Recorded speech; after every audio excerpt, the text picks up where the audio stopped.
का चुनाव करते हैं। जहाँ पे वृक्ष विहीन क्षेत्र है ऐसी जगह होनी चाहिए। घने वृक्ष हो, है ना, घने वृक्ष वाली जगह पे वृक्षारोपण नहीं करते हैं। सबसे पहला पॉइंट हो गया साइट सिलेक्शन। साइट सिलेक्शन, ठीक है, यस सर। ऐसे नहीं कि कहीं भी जाके लगा दोगे। उन्होंने बोला कि सबसे पहले आपको देखना है साइट कहाँ लगाना है। साइट सिलेक्शन के बाद आता है उसमें हमें कितने हेक्टेयर में काम करना है। हेक्टेयर का सिलेक्शन करना है उसमें, तो हेक्टेयर के लिए आपको केएमएल बनाना पड़ेगा या जीपीएस रीडिंग लेनी पड़ेगी, जो भी हो आपको वो करना पड़ेगा। साइट सिलेक्शन हो गया, उसके बाद आप उसका जीपीएस रीडिंग लीजिए, है ना।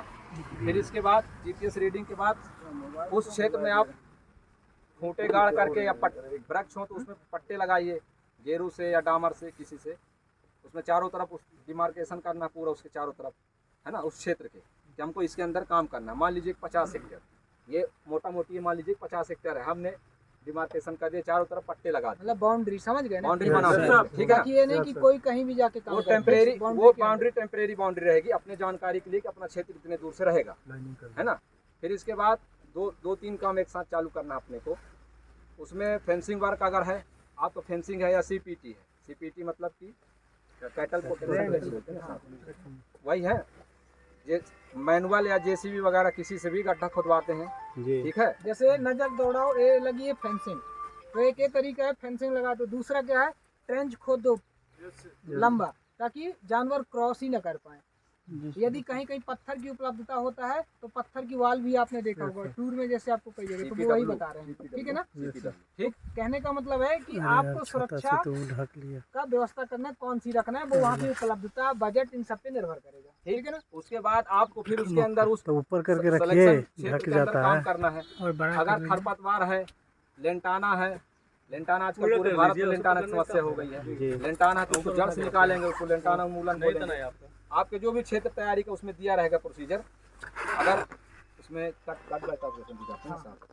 पतली पतली छोटी मोटी अनवांटेड झाड़ियाँ हो उसको हटाना, है ना। कुछ वृक्ष अगर प्रजातियाँ हैं उसमें पहले से लगी हुई हैं तो उनको छेड़छाड़ नहीं करना, उसी तरह रहने देना, ठीक है। ये काम हो गया। फिर इसके बाद आप लोगों को उस क्षेत्र में गड्ढे खुदाई का काम शुरू करना। उसके लिए आप लोग को करना पड़ेगा स्टेकिंग। स्टेकिंग की तैयारी ऐसी होगी कि आपको पहले बेस लाइन डालनी पड़ेगी। मान लो कि ये गोला है या चौकोर है, जैसा भी क्षेत्र है, जिग जैग शेप में जैसा क्षेत्र है, आपको एक सीधी लाइन एक बनानी पड़ेगी। एक सीधी लाइन, ऐसा होगा ज़्यादा हो तो कल इनको बेस लाइन डालना ही बता देना। जी जी जी, ले आना जो भी रस्सी रस्सी आपको लाना हो। 4-5 फार्मूले से अब एक लाइन डाल के 90 भाई प्रैक्टिकल ही है ना, नहीं तो क्या मतलब। आज ऐसे ही बताओ, ये पानी नहीं जब बरसेगा ताकि ये लोग नोट भी कर पाएंगे, तो अभी ऐसे बता दो, फिर इनको प्रैक्टिकली अभी बता दे तो सब कुछ ध्यान हाँ हाँ, रहेगा। ठीक है, सुनते जाना। बेस लाइन एक डालेंगे, कैसी बेस लाइन, 2 लाइन रहेगी 90 डिग्री ऐसी रहनी चाहिए। एक लाइन आप जितना मीटर आपके पास रस्सी हो, आवश्यकता अनुसार उतनी मीटर रस्सी फैला के इधर एक बेस लाइन ऐसे डालेंगे।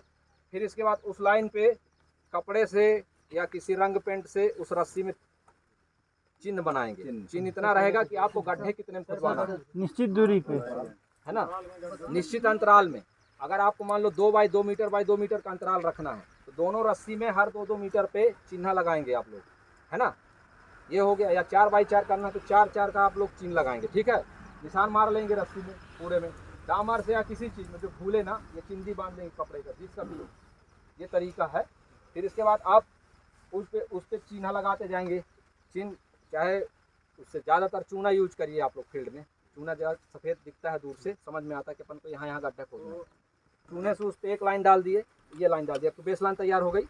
एक उस रस्सी को आप खिसकाते चलिए, हर रस्सी पे बराबर रख करके ऐसे क्रॉस नेट शेप में, जाली शेप में, नेट पढ़े होंगे आप लोग, ग्रिड शेप बोलते हैं उसको। ग्रिड पॉइंट पे, हर ग्रिड पॉइंट पे एक गड्ढे होते जाएंगे, ठीक है। वो आपका गड्ढा परफेक्ट खुद गया। गड्ढा जनवरी फरवरी इसके अंदर खुद जाना चाहिए। दिसंबर से आप लोग चालू कर दो, ज़्यादा होता है, नहीं तो जनवरी सबसे अच्छा दिन रहता है। जनवरी फरवरी 2 महीने में गड्ढे काम कंप्लीट कर लिए। उसको गड्ढे काम कंप्लीट करके उसको छोड़ दीजिए 3-4 महीने। उसमें क्या रहेगा, जो भी अंदर के जैसे पोषक तत्व, न्यूट्रिएंट्स, है ना, वो बाहर आ जाएंगे, ठीक है। और जो अनवांटेड तत्व होंगे वो धूप लगने से वो मर जाएंगे, खराब हो जाएंगे। और आपकी मिट्टी गर्मी में 3 महीने 4 महीने में अच्छी पक जाएगी। वो पकी हुई मिट्टी फिर लास्ट में जब आप रोपण करेंगे तो वो पकी हुई मिट्टी ही काम आएगी आपके रोपण में। ये मिट्टी है, ये पक चुकी है, 3 महीने 4 महीने से पड़ी हुई, ठीक है, ठीक है। और फिर इसके बाद उस पर रोपण से पहले उसके ऊपर गड्ढे में आपको जैसा आपके क्षेत्र में व्यवस्था हो उस हिसाब से जो भी खाद हो, गोबर खाद, वर्मी कंपोस्ट, कोई भी खाद हो, उसको गड्ढे पर फैलाएंगे। कि मिट्टी के ऊपर या गड्ढे में डालने का, जो भी आपके अधिकारी निर्देश दें जिस तरह से उस तरह करना है, जैसे जो पहले प्रोजेक्ट बना होगा, जो लिखा होगा वही करेगा। है ना। प्रोजेक्ट अनुसार आपको जो बताया अच्छा, जाएगा, यहाँ आपके का प्रोजेक्ट भी बाद में इनको दिखा अधिकारी निर्देश देंगे, उस तरह का किया जाएगा, आप लोग करेंगे, ठीक है। उसके बाद एक आइए अब चालू होता है, अब आ जाएगा जुलाई, है ना, जून, मतलब मानसून सीजन। जब आपके क्षेत्र में मानसून आ जाए, उस सीजन में जनरली अधिकारियों को निर्देश रहता है और अपना ऐसा नियम भी है, तो उसी समय रोपण चालू करते हैं। मान लीजिए कि मानसून सीजन है, रानी सीजन मानसून, तो इस समय रोपण तैयारी शुरू कर देंगे। रोपण जैसे अब रोपण करके हम बताते हैं, आइए फड़वा लेके एक आदमी आओ, लो, तो खुद रोपण करो। ए छाता करेंगे यही लोग, आप ऊपर रखिए ना। तुमको रेन कोट था ना जी, तो पहनो ना रेन कोट। नहीं है, रुकिए, हो गया। पॉलीथीन वाला